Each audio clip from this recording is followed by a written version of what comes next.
Good. How are you? I'm doing well. My name is Josi, and I'm an occupational therapy student who's going to be working with you today. Could you go ahead and verify your name and your date of birth for me? My name is Cherie Thomas, and I was born on January 22nd, 1967. Awesome. Before we get started, I just wanted to kind of go over a little bit about how your wrist is doing and what you went through. So your surgery was 5 weeks ago? Yes. It was. How is your pain since then? So today, on a scale of 0 to 10, 0 being no pain, 10 being severe pain, how would you rate it? I'd say it's probably about a 3 out of 10. 3 out of 10? Okay, can I go ahead and look at your wrist? Yeah. So are you experiencing any sort of like numbness or tingling at all? I would say just a little bit of like numbness and some tingling about right here. Okay, is that radiating up your arm at all? Have you noticed? I don't think so. Okay, well, I'm going to be performing a sensory assessment. It's called a 2-point discrimination test, and I'll tell you a little bit about that here in just a little bit.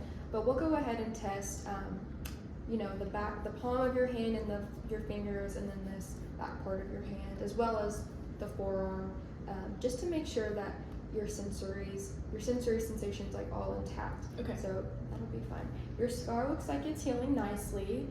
It's dry looking. There doesn't seem to be any infection around it. Yeah, it looks great. There is some redness and some swelling. I know you have a little bit of edema, so we're going to be targeting that today with an ice massage if your sensory assessment comes back normal. Okay. Do you have any questions for me at all? No. What has this been affecting you in your everyday life? Are you having troubles like in the morning, or what do you have troubles with? I would just say like heavier activities, sometimes light activities, like when I'm in the morning and doing my hair or doing laundry, stuff like that. Okay. Is it kind of like that? You moving your wrist around a lot? Is that Yeah. what seems to be troubling you? Yeah, that seems to be causing the most pain. That seems like reasonable for sure. It could be from that swelling. Also, the swelling could be causing that numbness and tingling that you're feeling. The numbness and tingling is a normal sensation since you had that surgery. That swelling could be a cause of that numbness and tingling. It could be impinging those nerves that are in your wrist. Okay. So I wouldn't be too concerned about it just yet. If it gets worse, or by the time you're completely healed, it's still there, that's something that we can talk to your doctor about, okay? Okay. Also, the swelling could be causing that difficult like range of motion, so moving your wrist around, trying to do those activities. So that's why we're going to be trying to work on the ice massage today if we can. And Okay. we'll talk about that in here in just a minute. All right, so do you have any more questions? No. Okay, thank you. Okay, Ms. Cherie, so this is the part where we're going to do our sensory assessment. So I have this towel right here. I'm going to have you place your hands on top of it, facing up for right now. So I'm going to go ahead and demonstrate what this is on your non-effective hand, so your left one. This is called a 2-point discrimination test. And so I'm going to be testing your fingers, your palm, your forearm, and then the back of your fingers and your hand, and then your forearm as well, just to make sure that numbness and tingling isn't affecting any other parts of your fingers or your forearm or anything like that. So this has 2 points on it and 1 point. So go ahead and flip your left hand over. I'll do your fingers first. It has different sizes that I will adjust it for your different parts of your upper extremity. So this is what 2 points feels like, and whenever I tap it, you just tell me if you feel 1 or 2, okay? Okay. 1, 2, 1, 1, 1. There you go. So it's just going to be like that, and your eyes are going to be closed, okay? And after each section that I do, I have a piece of paper over here so I can keep your score written down.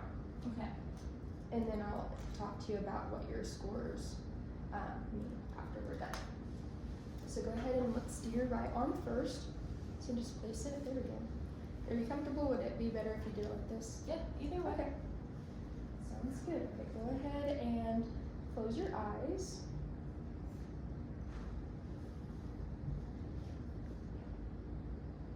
Two. One. One. Two. One.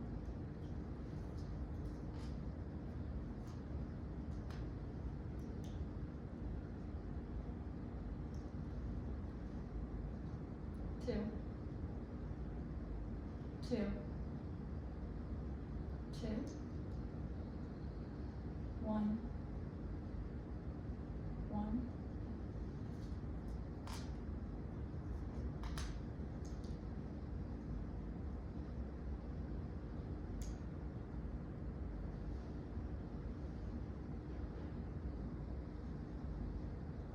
Two.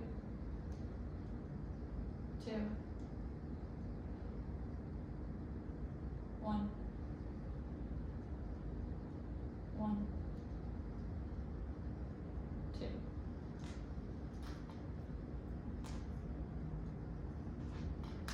Okay, go ahead and flip your hand over. I'm gonna do your forearm first. Two. Two. One. One. One.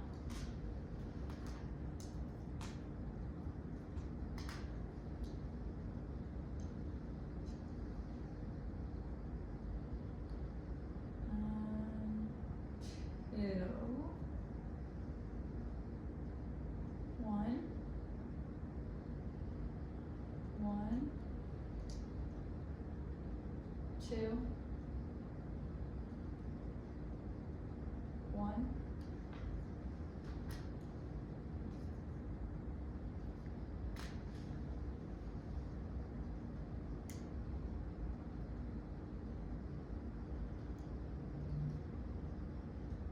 Two.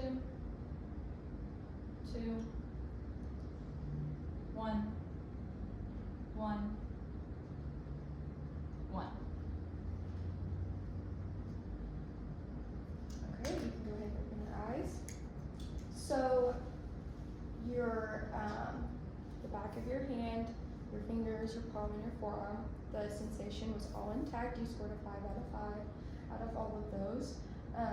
And then the back side of your hand, so this front part right here, you had a 3 out of 5 on the back of your hand, which is impaired sensation. So it's just some moderate, so you missed 2 of them.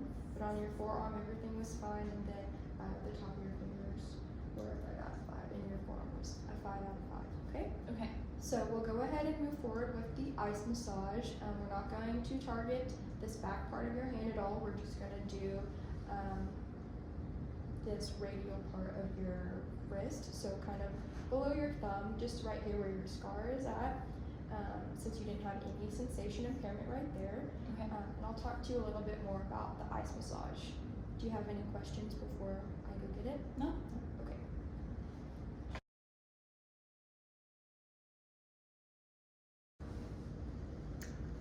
Alright, Miss Cherie, so this is the ice that we're going to be using for your ice massage that I have.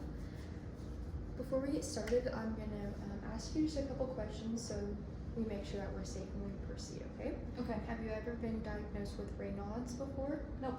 No? Do you have any problems with cold sensation at all? No. No? Do you ever get like jaundice or fatigue, weakness or anything after you do anything with ice or cold? No. No? Do you have any heart problems, heart conditions at all? No. Do you struggle with poor circulation? No. No? Has your doctor ever told you that you can't do anything cold related like ice? Nope. Alright, so let's go ahead. Go ahead and put your wrist out like this so I can see. Perfect. This is to help like wipe up. So let's move this a little bit. Go ahead. Is that comfortable? Yeah. Do you want it out more towards your elbow? Whatever you think is best. Let's see. Does that feel comfortable to you? That's better. Alright. So this ice that I'm going to be using for your ice massage we're going to target the inflammation in the edema that you have and the scar mobilization that I want to target also with this. So we're going to do this for about 10 minutes, and we're using 10 minutes because that's the allotted amount of time. We could do some more, we could do less, depending on how you feel with it, but for today we're going to do just 10 minutes so we get that effect of the ice with your skin. Okay. I didn't want to do anything hot because you already have inflammation in your that area, so I don't want to cause more blood flow to go, so I figured ice would be good to reduce the swelling. It also is going to be good for your scar mobilization, since I am putting pressure around your scar and where that area is. It's going to help break that down, so you'll get more mobilization with that. Okay.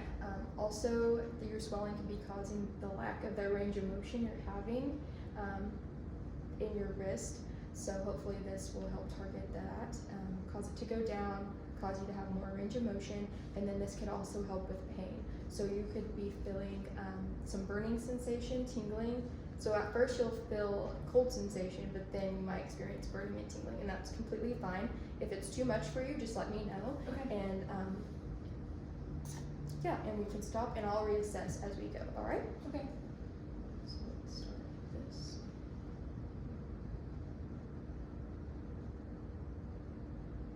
I'm just doing slows or small circular motions. How is that feeling so far? Good. Are you still Cold, doing but that? it's good. Cold? Okay, that's normal. It is ice. Yes. So we're gonna do this for 10 minutes. Okay. All right, it's been 10 minutes. Let's take a look. It is a little bit red from the ice, but that's normal. How are you feeling after doing that? I felt pretty good. Good. I liked it. Did? So this is what we could target in therapy some more, but at home, if you have like an ice pack or anything and you want to put ice on it at home, you can. Just make sure that you have the right amount of layers over the ice pack. So like 1 to 2 layers, and then you can want to have it elevated. So you can do that while you're laying in bed or whatever you want. Okay. Do you have any questions about the ice massage or the cold pack or anything? No. Okay. Sounds good. So now we'll just get you fitted for your splint. Okay. Okay, Miss Cherie. So this is your splint that we're going to be working with today. Since you are 5 weeks post-op, we want you to not rely on this for everyday things. We kind of want to wean you from it a little bit. So only wear it during like heavy activities. If you're doing like a heavy load of laundry, put it on. But like light activities for your, like doing your hair in the morning or brushing your teeth, stirring something on the stove, cooking a little bit. Try not to wear it. If you are experiencing a lot of pain, go ahead and put it on. Just don't wear it all the time. Let's not try to rely on it since you are at the 5-week mark, okay? Now I'm going to talk to you a little bit about your splint. Okay. This is made out of some durable material, but it is made out of like a plasticky type of material. So we just want to make sure that it's not around a bunch of heat. So like if you are cooking, I know you're right-handed, so if you're stirring something on a pot, on the stove and it's warm, you just want to watch out for that. Don't leave this in your car during those hot days, because it could deform it and start to alter its shape, okay? Also, before you put it on, you want to be sure to wear your little tube lining around your wrist and your hand. So it has a little thumb hole here, and then it has a place to put your fingers. So go ahead and just slip this on. And we're wanting to wear this all the time before you put on your splint. So there is, you're keeping your skin nice and safe, so it doesn't rub up against this material and cause any irritations. It doesn't cause any wounds or anything like that. So it's just for your skin's protection, okay? Okay. So you're going to, there's some Velcro pieces right here. And you're going to lift these up like this. And then slip your hand inside, and there's a place for your thumb. Okay. This is called a cock-up splint, and it's right here. It's elevated at like 30 degrees, so it's just going to keep your hand in a nice fixed position.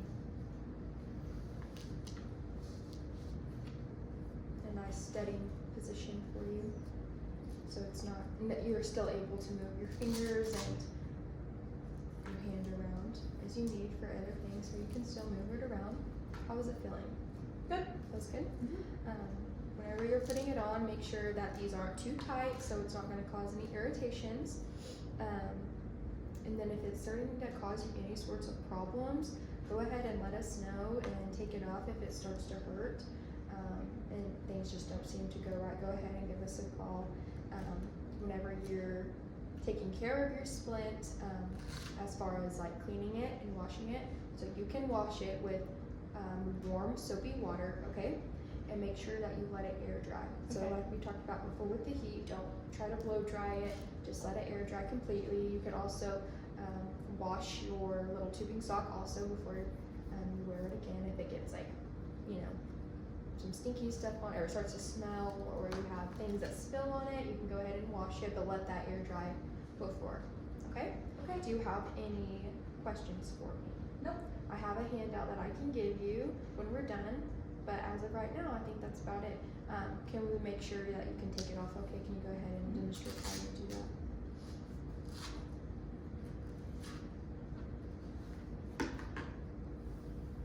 Awesome. All right, well, thank you, Cherie. Thank you.